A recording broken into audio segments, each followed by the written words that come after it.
Hello नमस्कार दोस्तों, कैसे हैं आप लोग। मैं विनोद बिंद आप लोगों का बहुत बहुत स्वागत करता हूं दोस्तों अपने यूट्यूब चैनल गवर्नमेंट एग्जाम में। और आज से शुरू करने वाले हैं हम भूगोल, है ना। तो सबसे पहले हम देखेंगे भारत का भूगोल यानी कि इंडियन जियोग्राफी।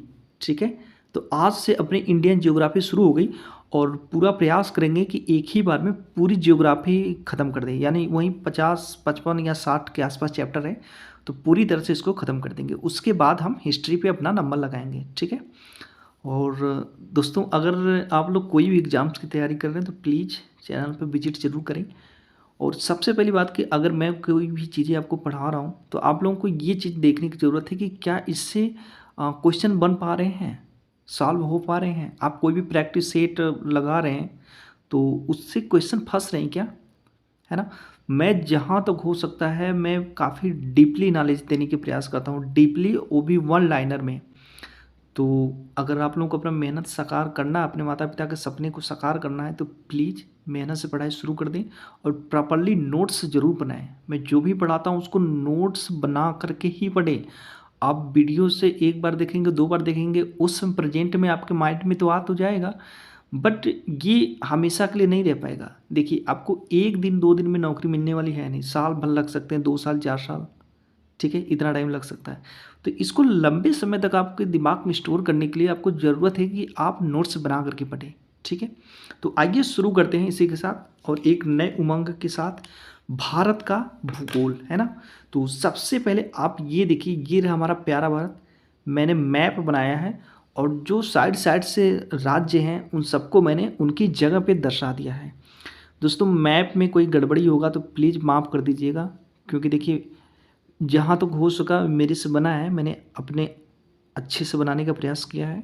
ठीक है, तो ये हमारा मैप रहा।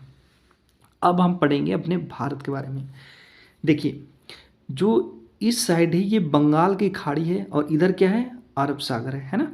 तो सबसे पहले हम देखेंगे कि भारत का क्षेत्रफल कितना है। तो जो भारत का क्षेत्रफल है 32,87,263 वर्ग किलोमीटर है। और इसकी अवस्थिति कहाँ पे है।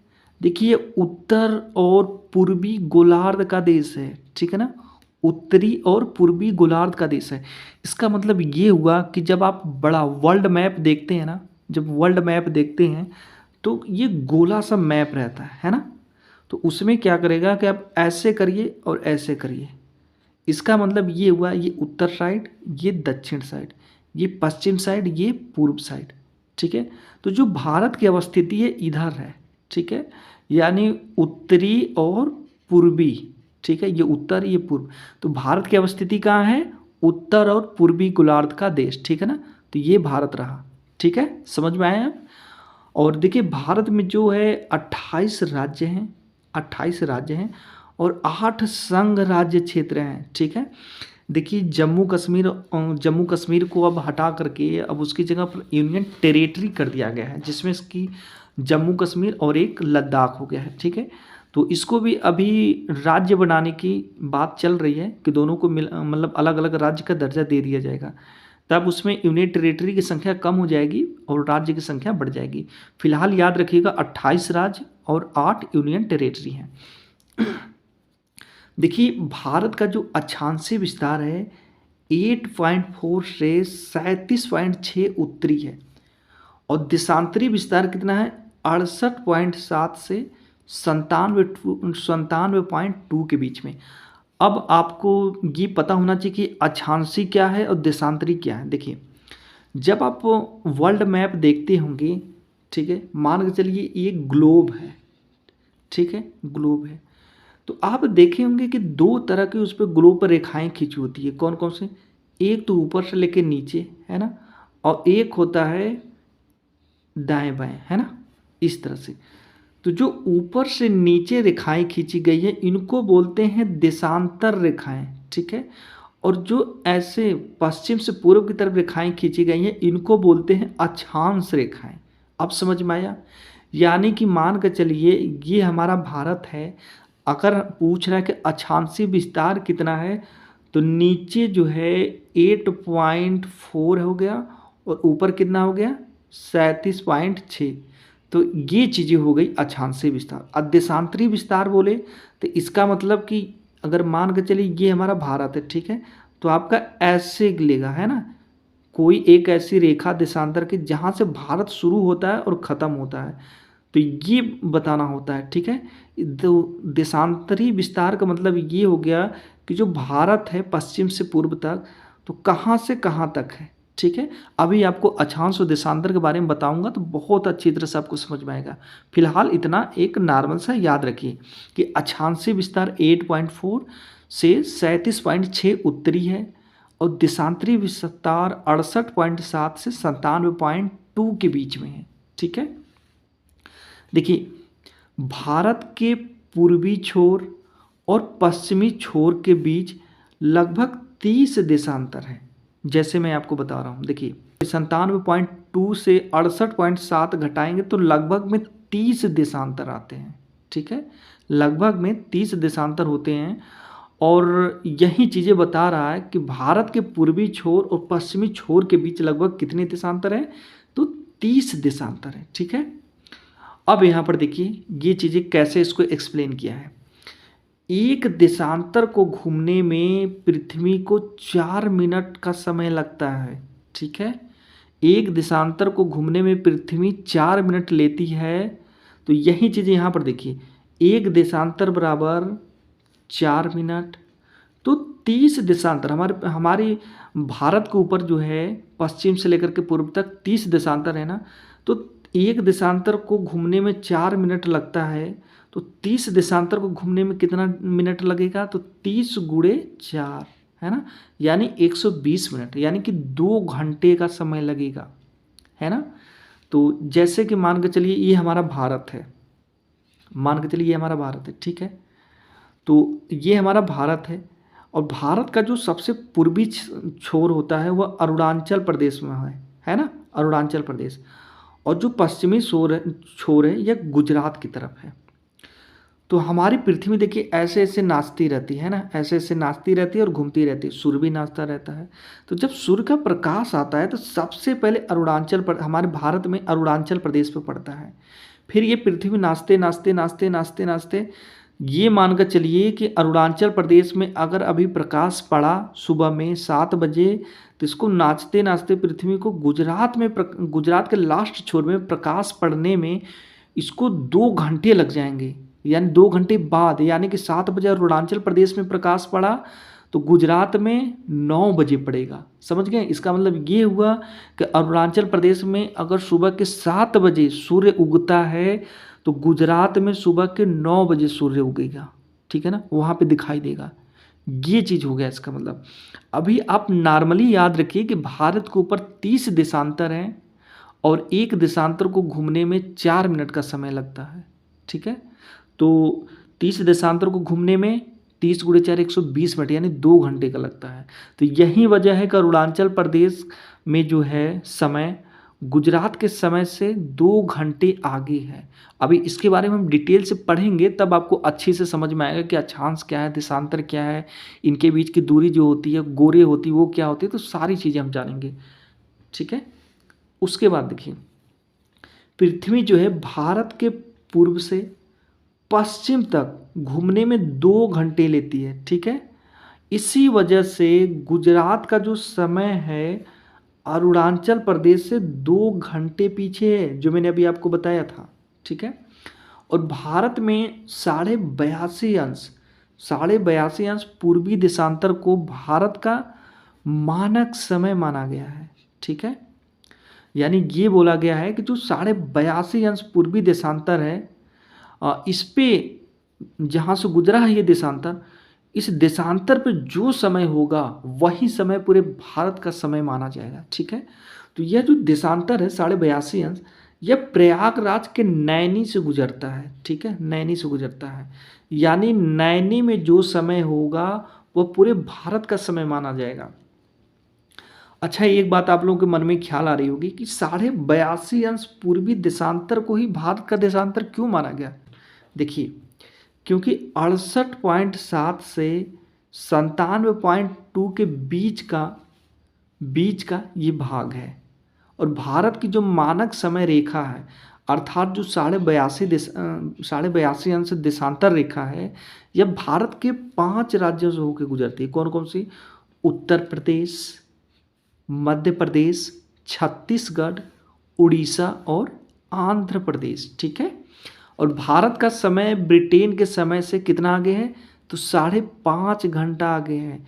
आप पुराने फ़ोन में जो कीपैड वाला है तो उसमें आप देखे होंगे कोई आप लोग की GMT 5:30 लिखा रहता है ना।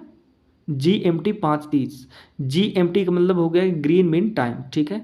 यानी ये चीज़ें दर्शाता है कि जो हमारा 5:30 है ना, GMT यानी ग्रीन मीन टाइम से 5.5 घंटा आगे है। तो देखिए लंदन में एक जगह है ग्रीनविच। ठीक है। तो ग्रीनविच पे जो समय है, अगर मान के चलिए 0 समय है, ठीक है, तो उससे हमारा 5.5 घंटा आगे है। ठीक है। तो GMT 5:30 दिखाने का मतलब यही हुआ कि लंदन के समय से हमारा समय 5.5 घंटा आगे है। इसका मतलब ये हुआ कि अगर लंदन में 1 बज रहा है, तो अगर हमें ये पता करना है कि हमारे भारत का समय कितना है, तो उसमें 5.5 घंटा जोड़ दीजिए। तो 1 + 5.5 कितना हो गया? 6:30 बज रहा हमारे यहाँ।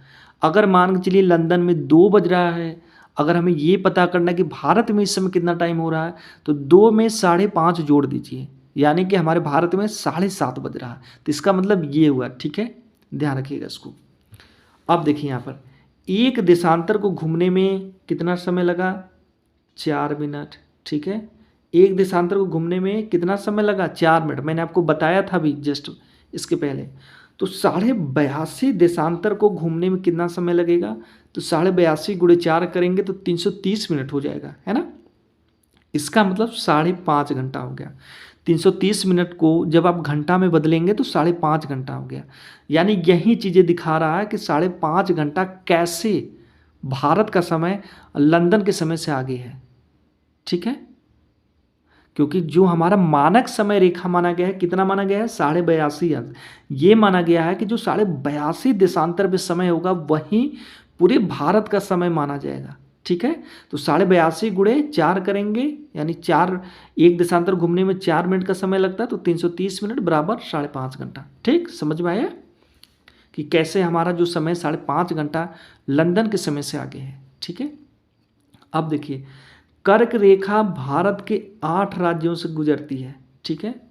और इस पे एक ट्रिक है, सभी लोग को पता भी होगा, मित्र पर गमछा झाड़। मित्र पर गमछा झाड़, इसका मतलब ये होगा, पहला मिजोरम, त्रिपुरा, ठीक है, फिर प से पश्चिम बंगाल, ठीक है, फिर र से राजस्थान, फिर उसके बाद ग से गुजरात, ठीक है, गुजरात, और उसके बाद म से मध्य प्रदेश, और छा से छत्तीसगढ़, और झार से झारखंड। यानी 8 राज्यों से हमारी कर्क रेखा गुजरती है। ठीक है। अब देखिए अक्षांश रेखा की सबसे ज़्यादा लंबाई, अक्षांश रेखा की भारत में सबसे ज़्यादा लंबाई मध्य प्रदेश में है। ठीक है, मध्य प्रदेश। देखिए कर्क रेखा जो है एक अक्षांश रेखा है। ठीक है। कर्क रेखा कैसे है? पश्चिम से पूरब तक है ना। ये गोलार्ध है तो पश्चिम से पूरब तक, और ये भारत विषुवत रेखा के उत्तर में 23.5 अंश पे है। जैसे मैं आपको बता रहा हूँ, देखिए ये हमारा ग्लोब है। ठीक है। ये ठीक बीचों बीच ये हो गई भूमध्य रेखा। क्या हो गई? इधर भूमध्य रेखा, है ना। भूमध्य रेखा या फिर विषुवत रेखा, पृथ्वी को 2 बराबर भागों में बांटने वाली रेखा को भूमध्य रेखा बोलते हैं। और इसके उत्तर में 23.5 अंश को हम बोलते हैं कर्क रेखा। ठीक है, कर्क रेखा, ये 23.5 अंश उत्तर में है, और ठीक इस भूमध्य रेखा के दक्षिण में 23.5 अंश को हम बोलेंगे मकर रेखा। ठीक है, क्या बोलेंगे? मकर रेखा। ठीक, समझ में आया? तो ध्यान रखिएगा इसको। तो जो पश्चिम से पूरब तरफ की रेखाएं खींची गई हैं इनको बोला जाता है अक्षांश रेखा। तो कर्क रेखा जो है ये पश्चिम से पूरब की तरफ खींची गई है, तो यह भी एक अक्षांश रेखा है, इसको समझ लीजिएगा। देखिए जो झारखंड की राजधानी है रांची, झारखंड की राजधानी रांची, यह अक्षांश रेखा पर ही स्थित है, ठीक है, अक्षांश रेखा पर ही स्थित है। और गुजरात की राजधानी जो है गांधीनगर और एमपी की राजधानी भोपाल, यह जो है अक्षांश रेखा के एकदम पास में है। उसके बाद देखिए अब भारत की स्थलीय सीमा देखेंगे हम लोग, है ना। तो भारत की स्थलीय सीमा देख लीजिए यहाँ पे। जो भारत की स्थलीय सीमा है यह बांग्लादेश से पाकिस्तान तक है, ठीक है। स्थलीय सीमा का मतलब हो गया दोस्तों कि समुद्री सीमा नहीं हम जोड़ते, है ना। बांग्लादेश से अगर हम शुरू करेंगे तो बांग्लादेश के बाद वहीं चीन हो गया, फिर नेपाल, भूटान, इस तरह से होते अफगानिस्तान, फिर पाकिस्तान। तो स्थलीय सीमा का मतलब हो गया स्थल वाला क्षेत्र, ठीक है, ध्यान रखिएगा। और भारत के स्थलीय सीमा की जो लंबाई है 15,200 किलोमीटर है। कितना? 15,200। यानी बांग्लादेश से लेते हुए पाकिस्तान तक जाएंगे तो जो स्थल यानी ज़मीन से होते हुए जो ज़मीनी भाग से जो देश जुड़े हैं, ठीक है, उनकी बात हो रही है, तो उसकी जो लंबाई है 15,200 किलोमीटर है। इसमें बांग्लादेश, चीन, उसके बाद नेपाल, भूटान, फिर म्यांमार हो गया, और इसके अलावा अफ़गानिस्तान और पाकिस्तान। ये समुद्री सीमा की बात नहीं हो रही है, जिधर से ज़मीन से ये देश जुड़े हुए हैं उनकी बातें हो रही है। उसके बाद भारत के धरातली भाग की समुद्री सीमा, भारत के धरातली भाग की समुद्री सीमा की जो लंबाई है 6100 किलोमीटर। कितना है? 6100। और समुद्री सीमा जो है द्वीपों सहित कितना है? 7516.5 किलोमीटर, ठीक है। अब ध्यान दीजिएगा थोड़ा सा इसमें। भारत की स्थलीय सीमा, भारत की स्थलीय सीमा बांग्लादेश से पाकिस्तान तक है। आपको एक छोटा सा मैप दिखाता हूँ, मैप के माध्यम से हम देखेंगे। ये देखिए, हमने बोला भारत की स्थलीय सीमा बांग्लादेश से पाकिस्तान, यानी ये रहा आपका बांग्लादेश, ठीक है। बांग्लादेश से होते हुए इधर म्यांमार हो गया, फिर इधर चीन हो गया, फिर उसके बाद ये भूटान हो गया, फिर ये नेपाल हो गया, फिर इधर तिब्बत चीन है, फिर उसके बाद ये अफ़गानिस्तान हो गया, फिर ये पाकिस्तान हो गया यहाँ तक। तो अभी जो हम बात कर रहे हैं भारत की स्थलीय सीमा की लंबाई 15,200 किलोमीटर। तो यहाँ से लेते हुए बॉर्डर आगे से होते हुए भारत के उत्तरी और पूर्वी साइड से होते हुए यहाँ तक की बात हम कर रहे हैं 15,200, ठीक है। अगर हम बोल रहे हैं भारत के धरातली भाग की समुद्री सीमा, इसकी लंबाई कितनी है? 6100 किलोमीटर। तो धरातली भाग की समुद्री सीमा की बात सुनिए। ये सब समुद्र है, ये बंगाल की खाड़ी है और ये अरब सागर है। तो भारत के धरातली भाग की समुद्री सीमा जो है 6100 किलोमीटर, तो इसकी लंबाई जो है यहाँ से है, ठीक है। देखिए समुद्री सीमा है ना, इस तरह से करते करते करते फिर यहाँ तक आएंगे तो ये पाकिस्तान का भी सीमा लग जाता है। तो पाकिस्तान धरातल से भी जुड़ा है और समुद्री सीमा से भी जुड़ा है, ठीक है। अब सुनिए, उसके बाद क्या दिया है? द्वीपों सहित जो है इसकी लंबाई कितनी? 7516.5, ठीक है। अब द्वीपों सहित इसका मतलब ये कह रहा है अंडमान निकोबार हो गया, लक्षद्वीप हो गया, जो भारत के द्वीप हैं उनकी भी अगर सीमा को जोड़ा जाए और प्लस उसके बाद भारत की समुद्री सीमा को जोड़ा जाए तो 7516.5 किलोमीटर है, ठीक है। 7516.5 किलोमीटर।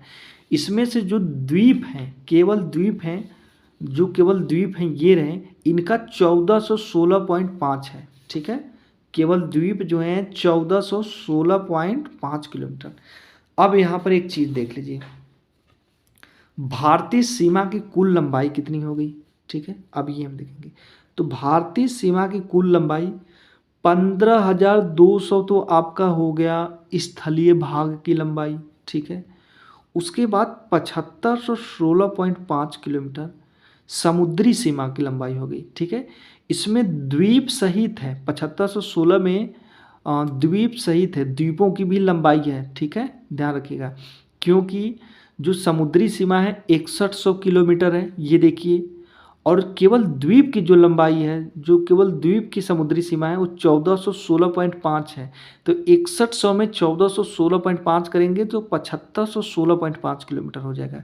यानी टोटल करेंगे तो जो भारत की जो भारत की सीमा की कुल लंबाई है 22,716.5 किलोमीटर है। ठीक है, 22,716.5 किलोमीटर है, इसको ध्यान रखिएगा। देखिए, भारत के कुल 9 राज्य तट पर हैं। कौन कौन से?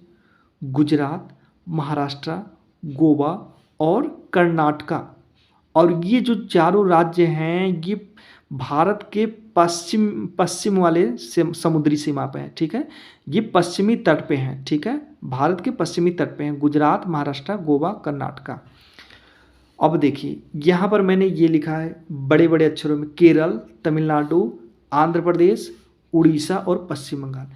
जो छोटे छोटे शॉर्टकट में मैंने लिखा है इन चारों राज्यों को, तो ये तो भारत के पश्चिम क्षेत्र में हो गए, पश्चिमी तट पे।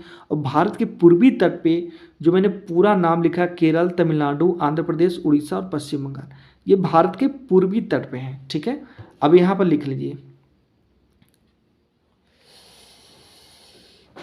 अच्छा, यहाँ पे एक चीज, सॉरी गलती होगी दोस्तों, यहाँ पर देखिए गलती होगी, ये पूर्वी तट नहीं है, ये क्या है?